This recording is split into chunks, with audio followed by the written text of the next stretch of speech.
राधे राधे मित्रों, नमः संस्कृता। एक बार फिर स्वागत है आपके अपने YouTube channel ABH coaching classes में। आज फिर हम उपस्थित हुए हैं कुछ संज्ञाओं के साथ और जल्द ही हमारी संज्ञाओं का समाप्ति की ओर बढ़ रहे हैं हम। कुछ संज्ञाएं और बची हैं और कुछ जो जानकारी है मैं इस वीडियो के माध्यम से आप सभी को प्रोवाइड कराऊंगा। तो जैसा कि आप लोगों ने अभी तक देखा होगा, बस वही क्रम में हम चल रहे हैं और कैसी आपको समझ में आ रही है या नहीं तो वो जरूर कमेंट के माध्यम से बताया जरूर करें।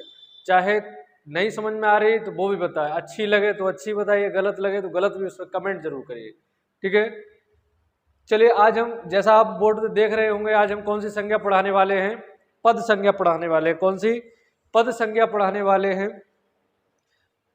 फिर वही कहूंगा बात कि ज्यादातर इनके सूत्र पूछे जाते हैं एग्जाम्स में, तो आप लोग ध्यान देने वाली बात यह है कि आप सभी को सूत्र अधिक से अधिक याद हो जाएं और अधिक से अधिक समझ में आ जाएं। तो देखिए यहाँ पे क्या लिखा है, सूत्र है सुप्तिगंतम पदम। सुप्तिगंतम पदम सूत्र संख्या है प्रथम अष्टाध्याय के प्रथम अध्याय के चौथे पाद का 14वां सूत्र। ठीक है, तो आज हम इसके बारे में विस्तृत चर्चा करेंगे। यानी सुप्तिगंतम पदम, यानी इसमें क्या होता है, सुप और तिंग अंत में हो जिसके, जिन पदों के उनको सुप जिसके अंत में हो उन्हें सुबंत कहते हैं और तिंग प्रत्यय जिसके अंत में लगे हो उन्हें तिगंत कहते हैं। अब ये सुबंत और तिगंत क्या चीज़ है ऐसी? संस्कृत जो पढ़ रहे हैं उन्हें पता होगा कि सुबंत किसे कहते हैं, तिगंत किसे कहते हैं। यानी सुप प्रत्यय होते हैं जो प्रातिपदिकों के साथ में लगते हैं और शब्द रूप बनाते हैं। यानी जो हम लोग राम है रामू रामम रामेण जो पढ़ते हैं या बालिका बालिकाम बाल ये शब्द रूप जितने भी पढ़ते हैं उन सब में क्या लगते हैं? सुप प्रत्यय लगते हैं। सुप प्रत्ययों की संख्या कितनी होती है? जब हमारी विभक्तियों के अनुसार चलेंगे तो 7 × 21 यानी 21 होते हैं प्रत्यय। और तिगंत प्रत्यय कितने होते हैं? तिगंत प्रत्यय हमारे 18 प्रत्यय हो जाते हैं। कितने? 18 प्रत्यय हो जाते हैं। तो सुप प्रत्ययों की संख्या यही पूछ लेता है कभी कभी कि सुप प्रत्ययों की संख्या कितनी है। सुप 21 होते हैं और तिंग कितने होते हैं? 18 होते हैं। ठीक है, सुप 21 और तिंग 18, ये संख्या भी पूछ लेते हैं कभी कभी। तो हमने बताया आपको कि यानी सुप प्रत्यय जिनके अंत में लग जाए उन्हें सुबंत कहते हैं और तिंग प्रत्यय जिनके अंत में लग जाए उन्हें तिगंत कहते हैं। देखा जाए तो सुप प्रत्यय लगते हैं किसके अंत में है? सुप प्रत्यय हमेशा प्रातिपदिकों के अर्थ में लगते हैं। किसके? प्रातिपदिकों के अंत में लगते हैं, जिससे शब्द रूप का निर्माण कर देते हैं। तो जैसे यदि हम भाषा में अपनी भी लिख दें तो लिख सकते हैं कि सुप प्रत्यय का प्रयोग, या ऐसे लिख लीजिए प्रातिपदिक। प्रातिपदिक, प्रातिपदिक में प्रथमा विभक्ति, प्रातिपदिक में प्रथमा विभक्ति से,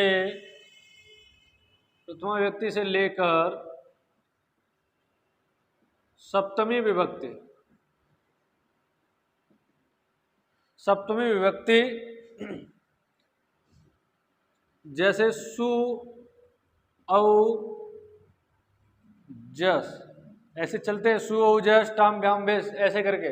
इसे याद करने की आवश्यकता नहीं है, बस समझ लेना कि प्रातिपदिकों में कौन से प्रत्यय लगते हैं? सुप प्रत्यय लगते हैं। ठीक है, प्रातिपदिक में प्रथमा विभक्ति से लेकर सप्तमी विभक्ति तक सु औ जस आदि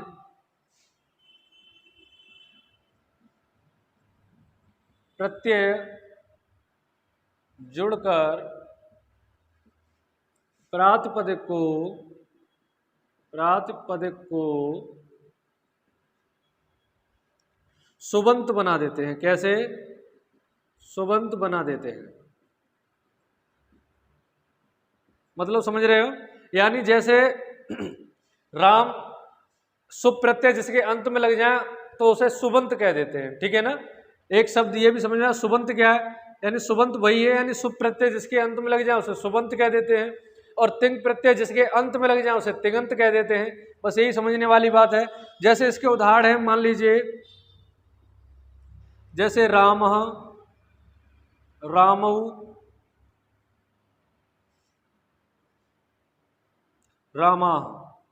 ठीक है, यानी ये सब सु औ जस, इनमें जो प्रत्यय लगे हैं सु औ जस लगे हैं, तो यानी इन्हें हम कह सकते हैं कि सुबंत है। ये सब कैसे हैं? सुबंत हैं, इनमें सुप प्रत्यय जुड़े हुए हैं।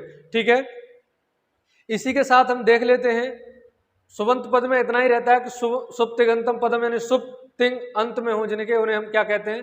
पद संज्ञा हो जाती है उनकी। ठीक है, सुबंत बना देते हैं जिसकी, यहां एक चीज और लिख लीजिए, जिसकी पद संज्ञा होती है, पद संज्ञा होती है। ठीक है, चलिए अब इसे नोट करते रहिए और इसे स्क्रीनशॉट ले लीजिए, नहीं तो चलिए आगे हम देखेंगे। अगले हम चर्चा करेंगे तिगंत की। किसकी? तिगंत की, यानी सुप की हमने चर्चा कर ली, तिग और रह गई। ठीक है, हो गया। देखिए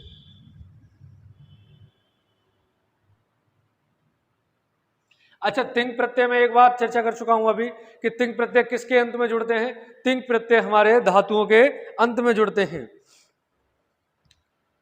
अब यहां पर देख लें कि तिंग प्रत्यय धातुओं के अंत में जुड़ते हैं, ऐसे समझ लीजिए। जैसे हमने देखे धातु मतलब लकारों में, या तिंग प्रत्यय धातुओं के अंत में जुड़ते हैं, अर्थात ऐसे भी कह सकते हैं कि लकारों में इनका प्रयोग होता है। किसमें? लकारों में प्रयोग होता है। जैसे हमने देख लिया, जैसे अच्छा चलिए वो भी हम बताएं। तो तिंग प्रत्यय जैसे किसी के अंत में जब तिंग प्रत्यय जब किसी धातु के अंत में लगते हैं तो उसे क्या बना देते हैं? तिगंत बना देते हैं। क्या? तिगंत बना देते हैं। जैसे हमने कहा कि तिंग प्रत्ययों की संख्या अभी बताई थी हमने, कितनी है? 18 है। कितनी है? 18। अच्छा, तिंगंत प्रत्यय यानी कैसे बने? तिंग धातुओं के अंत में लग जाए, जिनके अंत में तिंग प्रत्यय लग जाए उनकी क्या संज्ञा हो जाती है? पद संज्ञा हो जाती है, और क्या बन जाते हैं? तिगंत बन जाते हैं, तिगंत। ठीक है, तिगंत कैसे चलते हैं? जैसे धातुओं के साथ, जैसे हमने पठ धातु में यदि हम लगा रहे हैं जैसे, तो बन जाता है ये पठते, पठतः, पठंत। क्या हो जाता है? पठत, पठता, पठंत। अब ये हैं कौन से? 18। इन्हें याद करने की आपको आवश्यकता नहीं है। ठीक है, वैसे तो तिप्तस जी और आतामता ऐसी इसी प्रकार से होते हैं, यानी आत्मनेपदी और परस्मयी पदी में जब चलते हैं तो इनको हम अलग अलग से देखते हैं। तो यानी तिगंत पद कौन से होते हैं? धातुओं के जो अंत में लग जाते हैं उन्हें हम तिगंत कहते हैं, यानी पठंत की जगह चाहे कुछ भी आ जाए, जैसे हस धातु आ जाए, हस के साथ में लग जाए हसंत, हस्तः। ठीक है, हसंत, हस्त, हसंत, ऐसे हसत, हस्त, हसंत। ठीक है, इसी प्रकार और भी धातुएं जितनी भी हो, जिस सबके साथ में लग जाए, गच्छति, गच्छता, गच्छन्ति, इन सब में जहां भी लग जाए, यानी जो पढ़ते हैं ना लकार, जब पढ़ते हैं तो उनमें पहले से तिंग प्रत्यय समाहित होता है, पहले से जुड़ा हुआ होता है, तभी हम उनका उच्चारण करते हैं। तो इसी प्रकार हमने देखा कि सुप प्रत्ययों की संख्या कितनी है? 21 है, और तिंग की कितनी है? 18 है। ठीक है, तो अभी यहां पर देख लिया कि सुप की हमने चर्चा कर ली। सुप प्रत्यय किनके अंत में जुड़ते हैं? प्रातिपदिक के अंत में जुड़ते हैं, तो यानी वो सुबंत कहलाते हैं। और जब ये धातुओं के अंत में जुड़ते हैं तो वो तिंगंत कहलाते हैं। ठीक है, तो ये कितने प्रकार के होते हैं? आपने देखा 2 प्रकार के होते हैं, सुबंत और तिंगंत। चाहो तो इसे एक लाइन में ऐसे भी लिख सकते हो, सुबंत जो होंगे वो होंगे शब्द रूप, यहां लिख लीजिए शब्द रूप। शब्द रूप में जैसे रामः, बालिका आदि कर लीजिए, जो भी है जितने भी शब्द रूप बनते हैं सब में सुबंत लगते हैं। यहां देख लें हम तिगंत, या तिगंत। तिगंत जब जुड़ते हैं तो यानी वो धातुओं में जुड़ते हैं, धातु रूप बनाते हैं। ठीक है, इसे कह सकते हैं हम लकारों में प्रयोग होता है। किसमें? लकारों में प्रयोग होता है। जैसे हमने देखा, जैसे पठते और भवते, यानी जितने भी हमारे लकार चलते हैं ना, धातु रूप हम याद करते हैं ना जितने भी, तो उन सब में क्या होता है, तिङंत प्रत्यय यानी तिंग प्रत्ययों का प्रयोग होता है, जिससे वो क्या कहलाते हैं, तिङंत कहलाते हैं। इसी बीच में अब अगली हमारी अब संज्ञा पढ़ते हैं हम, कौन सी, पद संज्ञा पढ़ते हैं। कौन सी पद संज्ञा पढ़ते हैं, इसका स्क्रीनशॉट ले लीजिए, नोट करना हो नोट कर लीजिए जल्दी से। अब अगली बार अगली संज्ञा कौन सी पढ़ेंगे हम, संहिता संज्ञा पढ़ेंगे, जो कौन सी है, पद संज्ञा हो गई, अगली है संहिता संज्ञा, यानी परः सन्निकर्षः संहिता। इसे हम लिख लें, कौन सी, संहिता संज्ञा।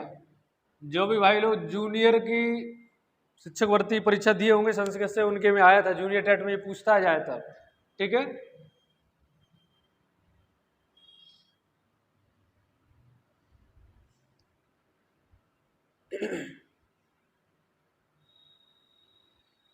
संहिता संज्ञा है, इसका सूत्र क्या है हमारा, परः सन्निकर्षः संहिता, ठीक है। नोट करते चलिए, बिल्कुल प्रॉपर नोट्स बनाते चलिए। इसका सूत्र पूछ लेता है, संहिता संज्ञा का सूत्र क्या है, परः सन्निकर्षः संहिता, यानी वर्णों के अत्यधिक समीप की, यानी वर्णों के अत्यधिक समीप आ जाना, उसकी क्या कहलाती है, संहिता संज्ञा हो जाती है, ठीक है। इसकी परिभाषा में लिख लें एक लाइन में कि वर्णों के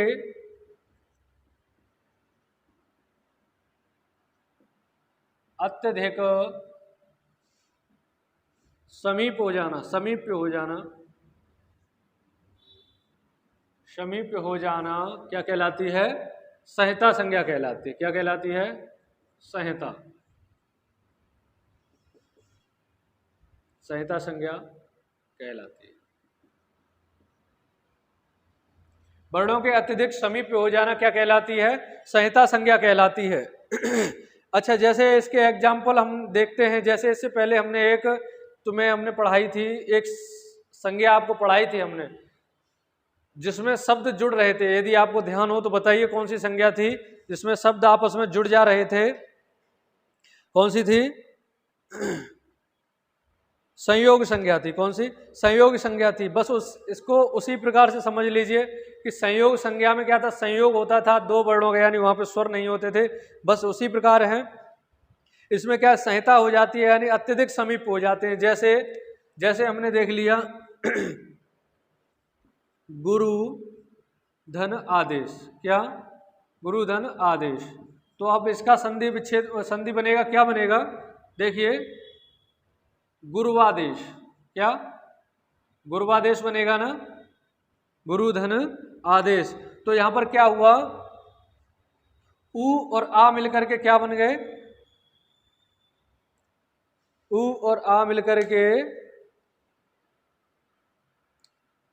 उ और आ मिलकर के क्या हो गए, यहां पर देखिए वाह हो गए, क्या हो गए, उ और आ मिलकर के वाह हो जाते हैं। यहीं पर देखिए उ प्लस आ, यानी इन दोनों को मिलकर के यहां पर क्या हो गया है, ये दोनों कैसे हुए हैं, अत्यधिक समीप हुए हैं। जब इन दोनों को समीप हो गया तो क्या बन गया, वाह बन गया, गुरुवादेश है। जैसे इसका एक एग्जाम्पल और देख लेते हैं, रमा धन ईशः, क्या, रमा धन ईशः, तो बन जाएगा, इसमें क्या मिला है, देखो आ धन ई। अब इन दोनों की समीपता हो गई तो इनके स्थान पर क्या आ गया, यहां पर रमेश बन जाता है, ठीक है, रमेश, ऐसे गुरुवादेश है। यानी जो वर्ड जिनकी अत्यधिक समीप हो जाना संहिता कहलाती है, यानी इन दोनों की क्या हो गई, संहिता हो गई, ठीक है। इसी प्रकार और भी एग्जाम्पल आप लोग लगा सकते हैं, जैसे मधुधन आर्य है तो मध्वर्य हो जाता है, ठीक है। इसमें कुछ नहीं, बस जरूरत आपको क्या है, जरूरी बात यह है कि सूत्र याद रखना है आपको, परः सन्निकर्षः संहिता। ये किस सूत्र का किस संज्ञा का सूत्र है, संहिता संज्ञा का, ठीक है। अगली संज्ञा हम देख लेते हैं सत संज्ञा। कौन सी संज्ञा, सत संज्ञा देख लेते हैं। सत संज्ञा में कुछ नहीं, बस पूछ लेता है कि कौन से प्रत्ययों की सत संज्ञा होती है, नोट करते रहिए। अब संज्ञा बिल्कुल समाप्ति की ओर है हमारी, इंपोर्टेंट जो है,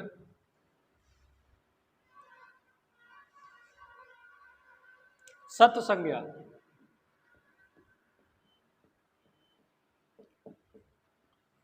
ठीक है। इसका सूत्र रहता है केवल तौ सत, क्या, तौ सूत्र रहता है, इसमें कुछ नहीं पूछता। केवल सत संज्ञा का सूत्र क्या है? तौ सत, तौ सत, ठीक है। यानी सत्र इसमें सिर्फ इतना पूछता है कि सत संज्ञा किन प्रत्ययों की होती है। किन प्रत्ययों की होती है? सत्र एवं सानच की। किस किस की होती है? ये दो प्रत्यय हैं, सत्र एवं सानच, इन दोनों प्रत्ययों की क्या संज्ञा होती है? सत संज्ञा होती है। बस प्रश्न ऐसे ही बनेगा कि सत संज्ञा किन प्रत्ययों की होती है, तो आप कहेंगे सर्त और सानच प्रत्ययों की। इन दो प्रत्ययों की कौन सी संज्ञा होती है? सत संज्ञा होती है। इसी प्रकार अब हम देखेंगे, अब हमने ज्यादातर संज्ञाओं की चर्चा कर ली है। अब कुछ चीजें क्या है कि मौखिक ओरली आप लोग देख लीजिए कि जैसे प्रत्यय संज्ञा होती है, यानी प्रत्यय कितने होते हैं, ठीक है, यानी कितने प्रकार के होते हैं, कितने प्रकार के होते हैं प्रत्यय, आप सभी को पता भी होगा कि यानी एक तद्धित और एक कृत, दो प्रत्यय होते हैं यानी। तो इनकी चर्चा ना करते हुए छोटी छोटी चीजें आज हम देख लेते हैं। प्रत्यय संज्ञा की अगली लेक्चर में चर्चा करेंगे। इसमें देख लेते हैं हम लोग कि विभक्तियां कितनी होती हैं। सबसे पहले तो ये आज मौखिक बस यही रहेगा कि आप सभी लोगों को बताना है संस्कृत में कि संस्कृत में विभक्तियों की संख्या कितनी है। संस्कृत में विभक्ति बताइए कितनी होती हैं? 7 होती हैं। ये चीज कुछ नोट पॉइंट है, एक एक पॉइंट वाले वो नोट कर लीजिए। अच्छा, संस्कृत में वचन कितने होते हैं? ठीक है, तो वचन कितने होते हैं बताने हैं। 3 वचन होते हैं, एक वचन, दो वचन और बहुवचन। अच्छा, संस्कृत में तो ये तो चल ही रहा है सारा, आप समझ लेना, ठीक है। लिंग कितने होते हैं? संस्कृत में कितने लिंग होते हैं? 3 लिंग होते हैं। कौन कौन से? पुल्लिंग,